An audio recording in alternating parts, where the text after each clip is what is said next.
when you or I go to a barbecue at our house and somebody cracks a beer for you as you walk through the door, and then you have a glass of rosé with your snags, and then the next thing you know, you're kind of going, I'm sort of feeling itchy for a gin and tonic. And then you finish off by opening up something, special like a, Tasmanian whiskey, or like an artisan beer from a rare small batch production, or crazy wild style wine. I mean, you're not drinking in isolation, you're drinking across an array of beverages in the same way that you eat a salad next to it.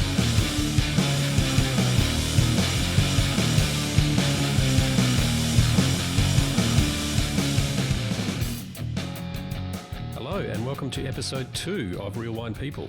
My name is Ben, and my guest today is Mike Bennie, a wine writer for Gourmet Traveller, also Winefront, Sun Herald, Virgin Magazine, and many others. He started the Rootstock Sustainable Wine Festival, and also is one of the owners of P&V Wine Merchants in Newtown. He makes wines in Tasmania under the label Brian, and is a champion and a good friend of mine. Today, we're mostly talking about Drink Easy, the new awards that Mikey's put together. This man never stops. We recorded this back in, I think it was late July. Some changes have happened with the dates of Drink Easy. So now all awards will be happening down at Mona in Tasmania, and you have until the 27th of September to enter. You can enter at drinkeasy.com.au, or you can head to our website, realwinepeople.com. There in the show notes, we have all the links you need to enter. So please enjoy this conversation with Mike Bennie.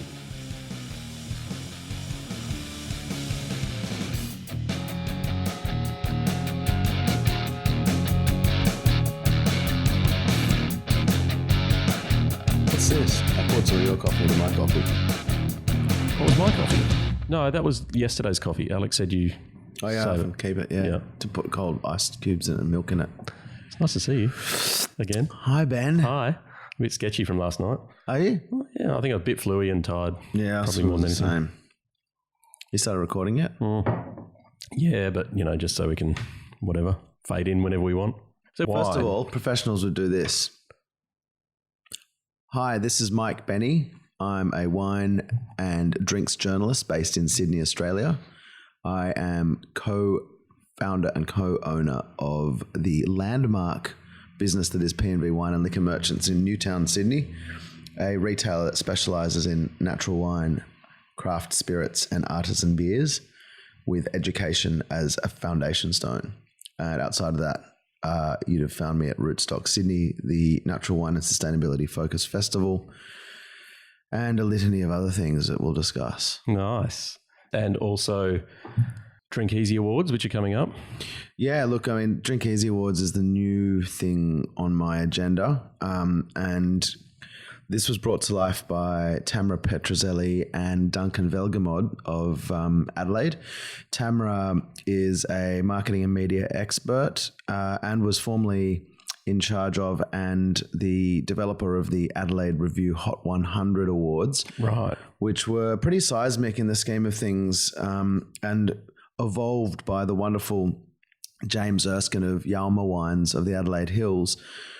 He sort of flipped the judging when he was given the reins as the chief judge to focus on drinkability over technical prowess of wines, and then brought together a very disparate but cohesive unit of judges that looked very different to what conventional wine shows offered in terms of their judging regiment. And then also wove into that program cultural, educational seminars that often underpin what we were doing in the judging. And those seminars were happening at the same time? Or they were happening either, there was music happening during the actual judging. There was lunches that meant everyone had to down tools and listen to a speaker who was often a farmer or a grocer of organic product, or a cheesemaker or a chocolatier. And then a chef would come in and cook a lunch for everybody using local produce, often sourced from the Adelaide Central markets. And then after the judging, everyone was required to participate in cultural tours and programs, which ran from an evening in the South Australian Museum with a paleontologist discussing prehistoric life in South Australia, through to a tour of native botanicals and plants in the botanical gardens. It was a wonderful thing that Tamara brought to life and that James sort of evolved. And so Tamara's been a linchpin in this Drink Easy Awards, and then Duncan obviously is a dynamic advocate of change in the food and wine industry in Australia. And although a lot of people are sort of scratching their heads as to what's a chef doing in the mix of things, and this is Duncan from Africola, in South Australia, Africola restaurant, head chef and co-owner. And I always think to myself, gosh, I really don't like when people question why somebody from a different field is involved in what seems like a non-simpatico field. Duncan has worked as an assistant winemaker for Tarasakota as recently as this harvest, is deeply invested in wine and drinks as part of his idiom of what he does in his restaurant, and is a very learned person in terms of the drinks world. But despite all that, I mean, drinks is part of culture. And more importantly, and we can probably talk about this later on, but I mean, drinks for me is food. Like it's inherently linked to agricultural practice, and process and provenance of all drinks is as important as anything in a pantry or in a kitchen in a restaurant. So anyway, Tamara, Duncan and myself got together and created the Drink Easy Awards. To backtrack on my history with that, I was very fortunate to do about 10 years worth of judging for the Australian Wine Show system, international judging under the different banners of the OIV system in Europe, and then also quite a lot of experience in beer and spirits show judging as well. All this sort of formed a pretty solid opinion of how the world of technocratic judging felt to me, notwithstanding that it has been a very important part of evolving the Australian drink scene for better. I think that it hit a stagnant period, and so I sort of scratched out a 5-point plan and went into various agricultural societies and lobbied various chief wine show judges to perhaps, have a look at this 5-point plan on how to modernize the Australian show judging scene. And unfortunately, none of that was taken on board, or maybe some was, but the structural imposition of tradition and also the kind of reluctance to move away from more technocratic judging meant that it largely fell on deaf ears. And I sort of simmered on that a bit, and as a lot of great ideas happen in sort of random circumstance, stumbled upon Duncan and Tamara one night somewhere in South Australia and said, look, here's my rough 5-point plan that no one's listening to. And Tamara, you've got this amazing experience in the Adelaide Review Hot 100. And Duncan, you're a dynamo who knows how to affect change. And Duncan immediately listened to my 5-point plan. And that 5-point plan effectively involved... Yeah, I was going to ask that. Yeah. I mean, the Drink Easy Awards are sort of founded on these principles, and that is a better and more egalitarian looking pool of judges. Mm-hmm. A positive approach to judging, which is based on a matrix of complexity, personality, and diversity, as opposed to currently looking for faults. Exactly. As opposed to punitively awarding excellence to wines through pulling apart why they're wrong first, and then sort of building up a score around that. I mean, most wine show judging is about finding fault first, and then finding best second. And although there is a mantra in the current wine show schism that says that's not the truth, that we're looking for better wines, and we've moved past improving the breed and it's all about excellence. I mean, technocratic judging, from the foundation stones of university-based learning and from things like the AWAC, which has been very important in teaching people how to taste wine, people in Australia are almost regimented in their approach to the way they approach wine by looking to punish first, by memorizing the list of faults and then looking to the wine. I mean, there's no sense in that, because the general public doesn't operate that way. And wines of some benign flaw can be the most personality imbued of all. And the grand irony of all that is that at night times, when the judges get together after they finish their day of judging, out come first growth Bordeauxs, which often have Brettanomyces taint, or exquisite Barolo wines that have a sense of volatility. And always start with Fino Sherry, which is just riddled with aldehyde. Yeah, oxidized and aldehydic. That's right. And it's interesting because then during the day, those wines of a similar ilk are being punished. It's almost like who can run the flagpole up first for finding the micrometer level of fault in a wine. And it's just this incredible binary approach. Anyway, so the foundation stones of Drink Easy Awards were a better judging pool, more. And for me, better judging pool is using gatekeepers. Technical judges are great. They know how to pull apart drinks. But gatekeepers know the marketplace and talk to consumers and are okay when a wine is hazy or cloudy, and because they understand the inherent personality of wines that are done well in that sort of idiom. They understand white wines that have phenolic structure or have had skin contact, where in wine shows technically phenolics are a fault if they're overt. They understand benign oxidation in winemaking processes and a diversity of wine styles that actually don't even meet the judging pool because people just don't enter them. So we wanted better judges. There are great technical judges out there. We wanted ones who are actual gatekeepers in market who could then be advocates for whatever they had chosen during the judging process. We wanted to have a judging that operated on a different, as I said, schism that was about personality, complexity, and diversity of drinks. And that forms a matrix around a round table. I wanted to have, an abolishment of medals and scores. Scores I work with in a couple of different formats, and I feel comfortable with them. They're a nice but fleeting way of quickly giving people a bit of information about a wine, but always notes are more evocative. So the idea that we would create an awards that solely relied on top 10 lists was really important to me. I mean, this is how people digest a lot of information in the general public. Sure.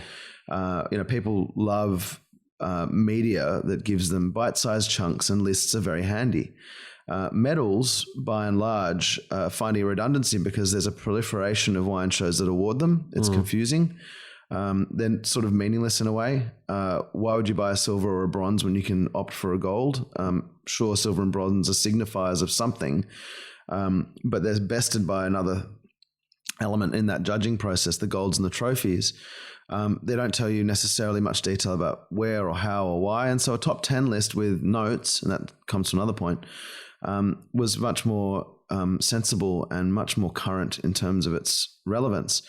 And I'll sort of add in the other pillar in this is that whenever I went and saw the wine show judging final night where the award winners are announced and you had an A4 sheet of paper or even a nicely printed booklet, when the award show finishes, they by and large go in the recycling, and you wait another year before anything's sort of even discussed about those awards or who has done well.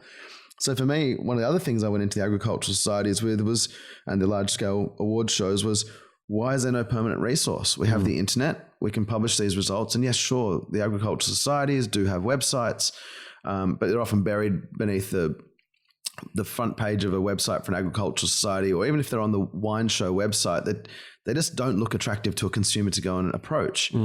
So my next thing was that we had to have a permanent resource online for the awards so people can check on what's good and be able to search via a matrix of things that appeal to them. And will that be just the top 10 lists, or you'll have notes for everything that you've judged? We have notes for everything that we've judged. Right. That was the other thing. And this is where it starts to get quite complex to Drink Easy Awards, but it's not, because it's inherently sensible. But if you're a wine professional and you go to a wine tasting in which you taste 30 or 40 wines, be it in a kind of open round table format where a wholesaler or a winemaker is showing off wines, or if you go to a masterclass, you're taking notes. That's what wine professionals do. They jot down notes, and often they're quite good notes.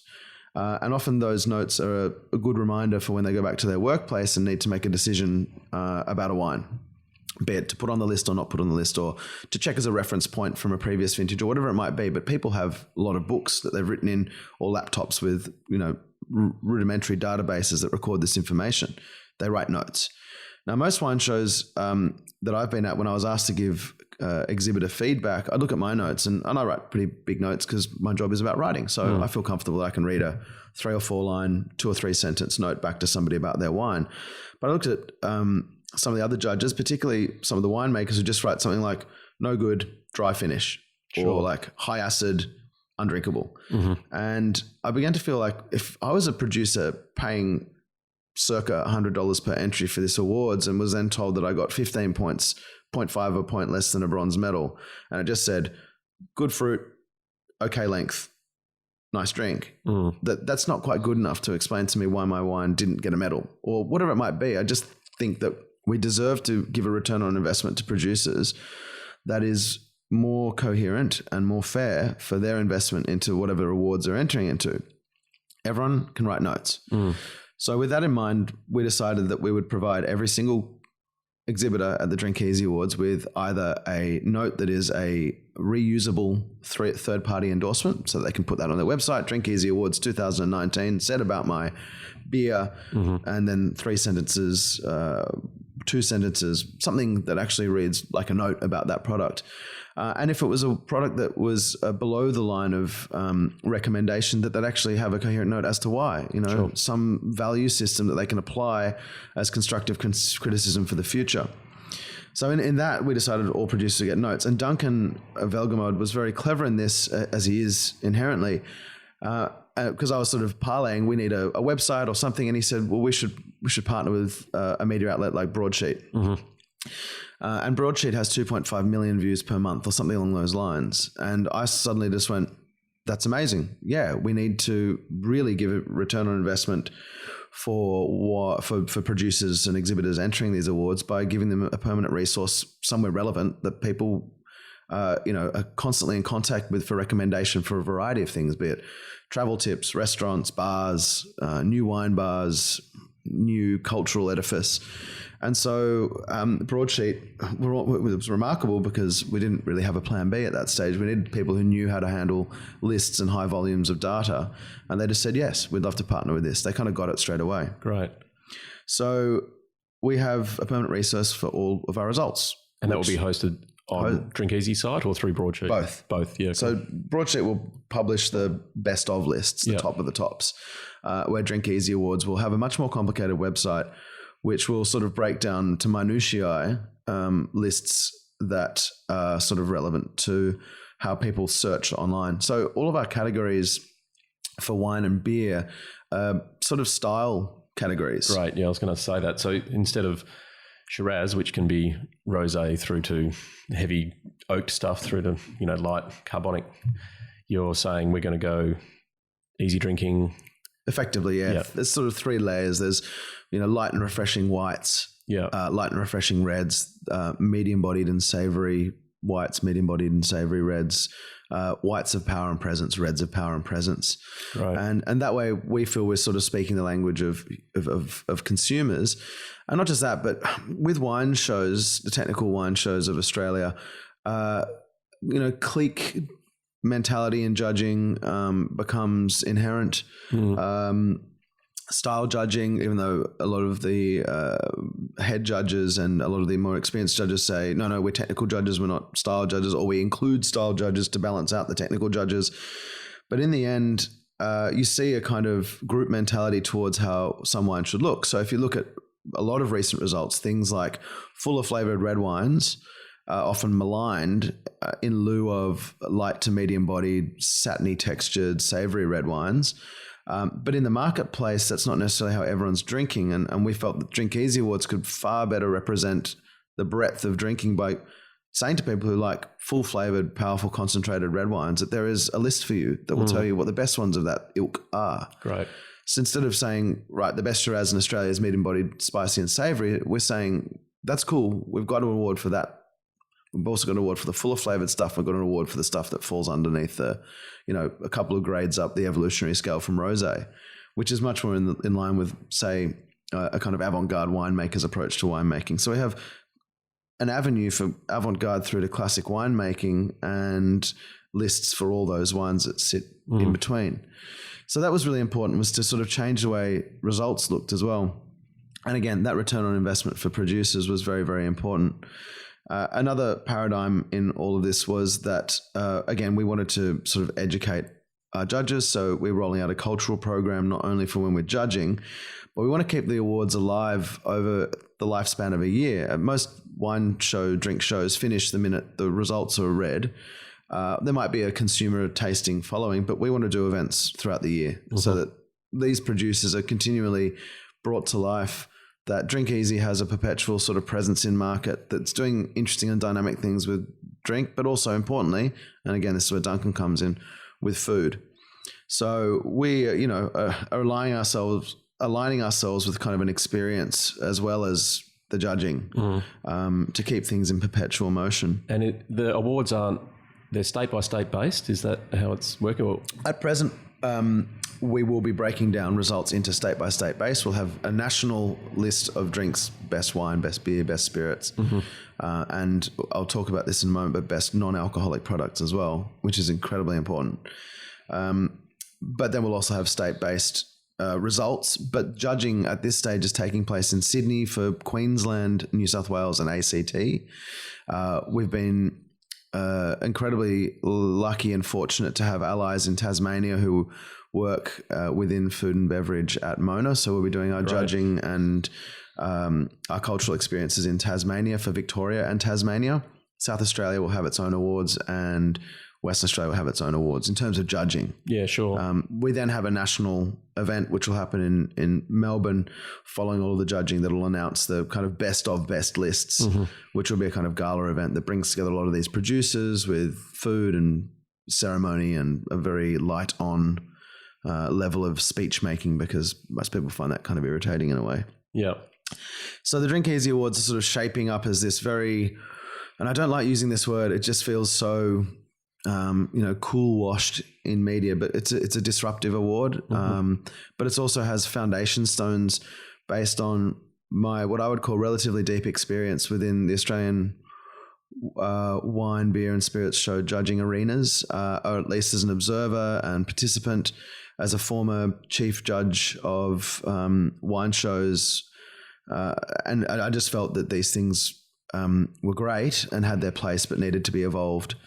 And so that's sort of the body of work that Drink Easy will be moving towards. The thing for me that I think is really, really exciting in amongst all this is also the inclusion of the non-alcoholic category. And it's amazing because we opened the entries about a week and a half ago or 2 weeks ago, and the highest volume of early entrants and exhibitors was from the non-alcoholic drinks world. Really? And so we look at things like kombuchas, shrubs, cordials, soft drinks, this kind of, great. This kind of grouping of I guess there hasn't been an award for that. Ever. No, okay, yep. So this is the thing. And so if you look at the proliferation of things like, I know it's from the United Kingdom and our focus is on Australia, but Seedlip, the non-alcoholic spirit, which has gone from being made in a bathtub, let's say, to being a container a month to Australia or whatever it is, this great, incredible surge in interest in this product. Well, there's products like this being made in Australia and they're just not getting enough limelight. And I guess, philosophically for me, while the whole motif of my life work now I have a slightly greater presence in market than my past when I worked in wine retail as a full-time job, is that I can, work to kind of try and affect change. And for me, sustainability is, and again, there's a kind of, glossy word from marketing land. But for me, sustainability is environmental, of course, importantly, but also social, cultural, and then economic. And socially and culturally, and although I am guilty of vile alcohol abuses against my body at times, drinking better but less is an increasing motif in our landscape for people who are inclined to be thinking consciously about how they're consuming things. And so more products that are non-alcoholic, that give people a proper option instead of just drinking a lemon, lime and bitters in a pub or, soda water, and making people feel engaged with, complex and delicious drinks that contain no alcohol is an increasingly important thing. And then you look at the grand success of sober months, these fundraising months, October, Dry July and Feb Fast. And although it's a bit of a hit to our kindred friends in the booze production industry, these alternatives are providing a valid way of people having a good time out at night while feeling better the next day, and helping people, go through that period and rethink and rejig the way they approach their consumption of alcohol. So that category, and there are non-alcoholic spirits and there's non-alcoholic beers, has been a very early adopter of Drink Easy. And probably the most heartwarming thing is the number of messages that we've gotten alongside the entries that said, thank you so much for thinking of us. We exist in the same sphere as beer, wine and spirits, but everyone ignores us. Wow, that's great. Thank you for including us. Thank you for making us feel valid.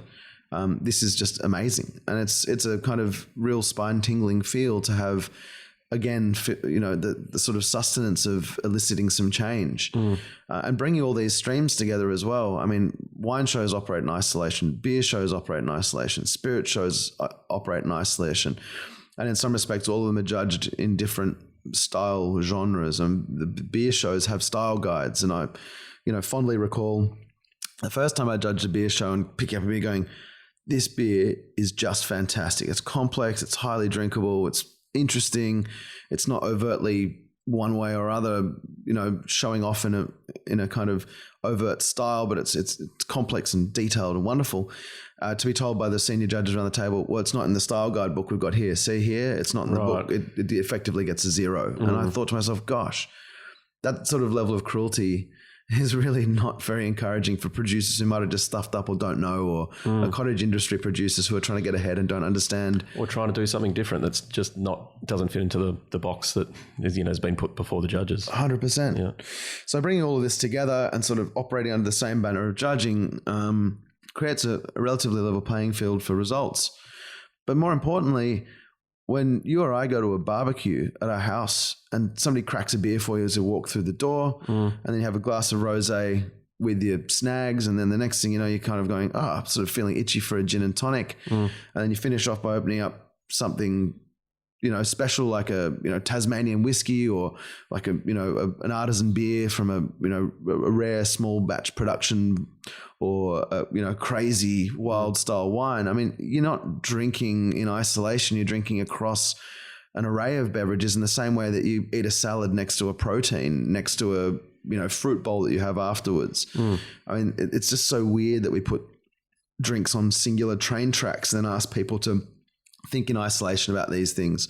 And so again, Drink Easy was about bringing all this together and giving people lists of stuff that bear relevance to the way they live, eat, drink and breathe in their own kind of cultural landscape. For me, I just increasingly see the need to bring it all together and that's great. And get off those singular train tracks. So did you mention all 5 of the points? I reckon I got across about 9 of them by telling you I had 5. And okay, so that's great. So what are the categories then for beer and spirits and non-alcoholic? Well, the categories for beer are very different looking. Right. Categories for spirits, we can sort of start off with that because that's quite simple. The categories for spirits look very much like all spirits categories, and we're just about to have a little bit of a rethink because we're kind of moving on the fly a little bit as well. I've spoken to some spirits producers, and because we have categories that quite simply look like rum, whiskey, gin, etc. There's been a concern that the way that the Australian Spirits Association works with those sorts of categories is quite regimented in terms of that you have to have minimum 2 years aging to be able to call something a whiskey, et cetera, with rum. And we began to realize that we probably had to be a bit more prescriptive with how that works so that younger spirits can fall under those categories in some way that's meaningful. Sure. So something like what brandy has to be 2 years in barrel. So what you're saying is someone who's making a grape spirit that is not necessarily 2 years in barrel would still fall into a category which would have brandy with it. That's right. So things like a non-matured whiskey would have a place at the table with a matured whiskey. And so that was kind of an interesting thing to work through. We also got to a point where we had to kind of think through things that we hadn't dreamed up, which obviously people who are very clever in the market have dreamed up. And part of that has been things like mead. Now, for me, I did imagine mead would be entered into the show. I hadn't ignored it, but I didn't think we'd have as much entries from the mead world. And you have. And we have had many inquiries from the mead world sort of popping up from left, right and centre. We're sort of now beginning to feel a little bit like, where does mead fit? And we sort of need now a specialist mead judge, Right. or a sort of specialist mead offering. Tim Malfoy would be good at that? Yeah, Malfoy would be, and he's got a mate who's up in the hills, the Blue Mountains, who actually has been sort of going around the world learning how to make mead as part of a scholarship. So we've got a couple of judges who are sort of in the wings. Well, Simon made Simon, who works with me, worked with Tim, and we do natural beekeeping. Excuse me, but yeah, he made a mead pet nat this year, so maybe we'll send that in. Yeah, you should. well, I've seen mead pet nats from Adam. His last name is a mystery to me sometimes, but Adam, who works with Tim Malfoy, the great natural beekeeper from Malfoy's Gold, he's made several pet nat meads. Wow. Very young meads is what they are. And he's made some very mature meads as well, which are quite exquisite. But then we also had other things. We had people from, say, the non-alcoholic category, but it's not, saying, look, I've made a kombucha that's alcoholic. And so all of a sudden we're thinking to ourselves, all right, so where does that fit? And the prevalence and rise of, say, things like coolers, where does that fit? And so some of these things have to be thought on the fly. It's great to have Liam Pereira, who's chief judge of beer, the guy kind of overseeing all of the beer judges, because he sat down one day with Topher from Wildflower, the great wild ferment brewery in Marrickville, Sydney.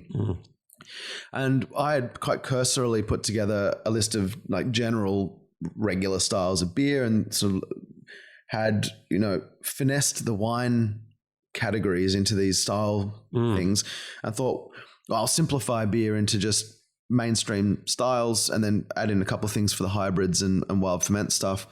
And then, kind of pull apart the style guides and say, well, we're not going to use them, but we're going to have lager, pale ale, etc. And Liam, this is why we hire great people, sat down with Topher and came up with a bit of a diversity. And this was, generated by Liam's interest in kind of aligning with our wine program. And so Liam came to me and said, look, I've had a powwow with my mates and this has come from me, but how about crispy ale, crispy lager, dark and or malt driven styles, ester driven, so things for Hefe and Saison, fruit and hybrid beers, hop driven, so any color, can be an XPA and IPA, and then sour, farmhouse and wild ferment. And so he's sort of Liam's given us this incredible overlay of what we're doing in wine, but in beer. So beer's going to look totally different by the time we judge it. That's great. Yeah. And it sort of parlays into this sense of the changing landscape of how people approach drinking. And it felt immediately important. I had a 30-second phone call with Liam and I just went, yep, wow, you're amazing. Thanks. I'm going to call up web guys because we're going to change the way those categories look now. So that's kind of awesome.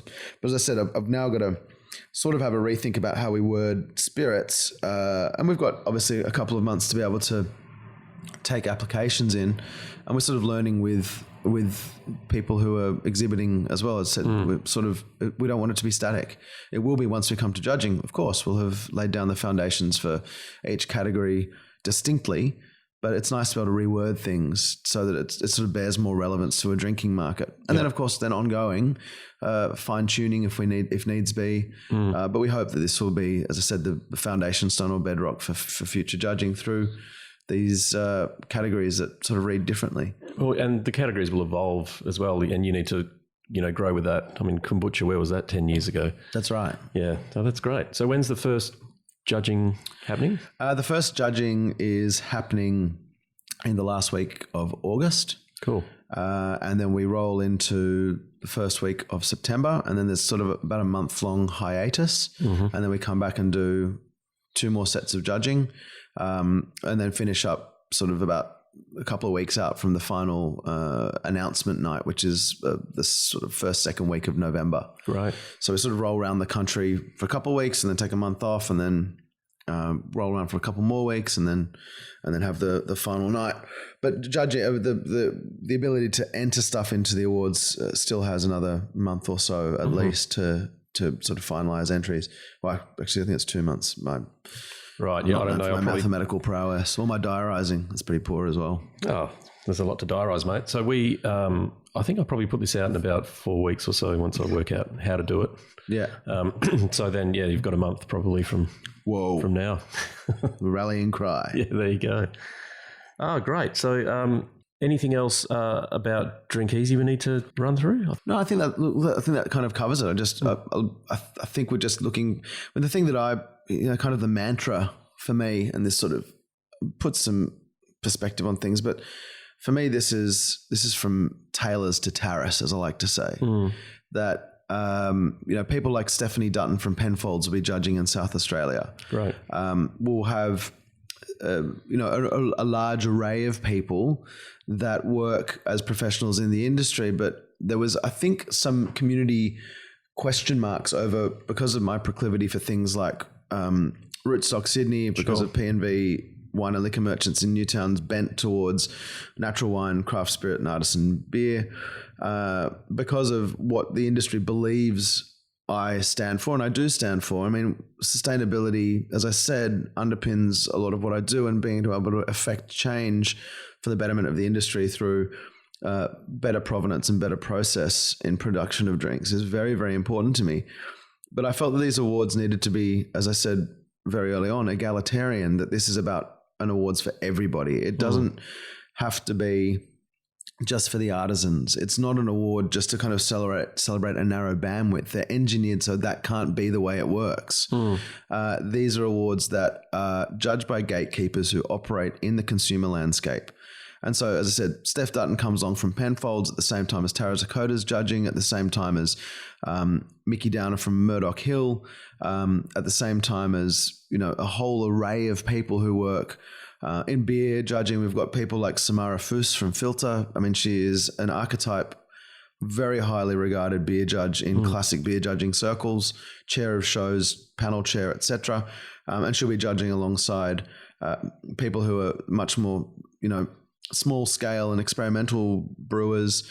There's just not one kind of bent towards this judging. It is trying to get what is in the market, judge it well with fairness, and celebrate it. Judge in itself is almost a pejorative term, because you are looking to, we are looking to have an opinion on these things, but we want to try and celebrate and elevate drinks rather than, judge is the easiest way of saying that. I'm not trying to be fancy about it. We are looking to, apply an overlay of critique to what is in front of us, but in reality, what we're trying to find is the best stuff. We'll put that on a pedestal and rank it from 1 to 10 in its various categories. And have you had a wide range of producers enter from all?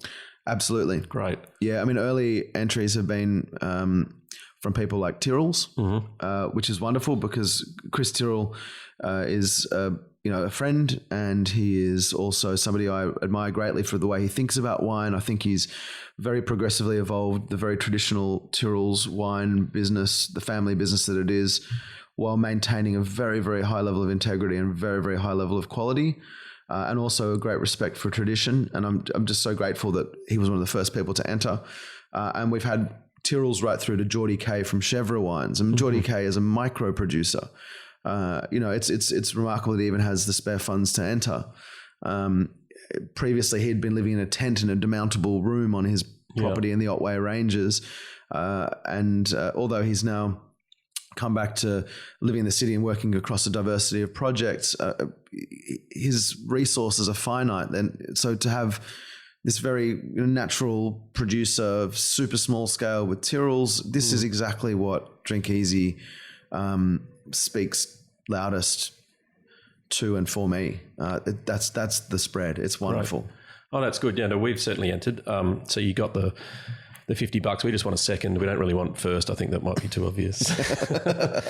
So no, I mean, for us with wine shows, the styles we were making, up to 10 years ago just weren't accepted. A cloudy sort of yellow looking Sauvignon Blanc was just, marked down immediately. So there was no point. We've never entered anything, but this sort of piqued our interest. So we've entered a few. Thanks, Ben. Thank you, Mike. That's nice. I'd love to talk about so much other stuff, but I'm going to get on a plane. Oh, dear, Ben. Well, thank you for letting me talk at length about Drink Easy. That's good. I understand it so much better now. Yeah, and I mean, I think also just to say, a little bit of an important piece about us as well. I mean, a lot of my understanding about wine has been affected by you.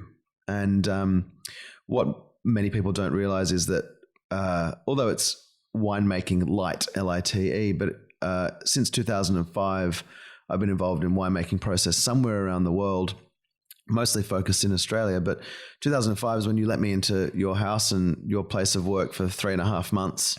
It was great. It was, rigorous to teach me how to make wine. And back then, I think, for me, the most evocative thing was learning the science-based understanding of wine that you knew so inherently well. And while we've both eschewed the sort of additive rich world of technical winemaking, your science-based understanding has always been very inspiring to me and has been fundamental in the way that I shifted my thoughts about wine. While I was being, back then, asked to add DAP or Tartaric or VR Super or whatever else was in the winery kit. Absolutely, yeah, we used everything. Yeah, but I think we were both at the same time questioning, why are we actually doing this? Exactly. And I think that was, it's wonderful to have this long friendship and also, kind of confidant relationship in which discussion of these science-based understandings of wine that then begat great wine once you start learning how to not use those sorts of things has been fundamental in all my decision-making that sort of happened since 2005. Wow. And although that I've nestled in the bosom of Tasmania for my winemaking forays since 2010, and I've missed this year. That was a bit of a shame. I will be going down there to dig out some remaining ferments. Nice. I know it's late June, but there is a few things that are still on skins. Well, I remember, when you jumped in a ferment at Deepwoods, is that the same ring on your finger? That is the same ring on my finger that you threw me back into the open pot ferment and told me to find at all costs, lest it destroy any machinery that might follow the pump. True. And then we wandered down to the dam. I think that took a couple of hours, didn't it, to find? It did find. It did take a couple of hours to find. Well macerated, that wine. That was good. Yeah. No, and to you as well, like through your knowledge and I guess exposure to things that I don't see, in the farm down in Margaret River, through Rootstock and the exposure there. I mean, part of the reason, I wanted to sort of start this podcast thing was just to talk to all the people that, we've met through things like Rootstock that you started with, of course, James and Giorgio, and I'll get to sit down and chat and ask questions. It's nice, good, isn't it? Yeah, it's awesome. Yeah, community and collaboration are so important. Yeah, I think through that, my winemaking has improved, by talking to people, getting together at Rootstock. Oh, how do you do that? I remember having conversations with James as well about pet nats and how to handle pressures and whatnot. And we were both at the same time looking to freeze juice and then add it back. And we had a conversation about that. What's the level to get this pressure? And it was good. It's open. Yeah. Well, thanks, mate. Thank you for having me, Ben. Thank you for having me. I'm in your house. Whoa. Spooky. And we'll see you soon. Bye, Ben. Bye, mate. I'll see you when we put down this microphone, more likely. Yeah. Yeah, true. Because you're sitting opposite me. Okay. We'll see you very soon. See you now. Bye. That's good, man. Thanks, Ben. It's still going. Hang on. I hope you enjoyed the second episode of Real Wine People with Mike Bennie. Head to realwinepeople.com for the show notes and transcripts and links to what we spoke about. Once again, you have until the 27th of September, which this year, 2019, to enter the Drink Easy Awards. And please subscribe to the podcast. Tell some people, even give us 5 stars or 2 stars or something. Apparently that all helps. So thanks again. Have a great day.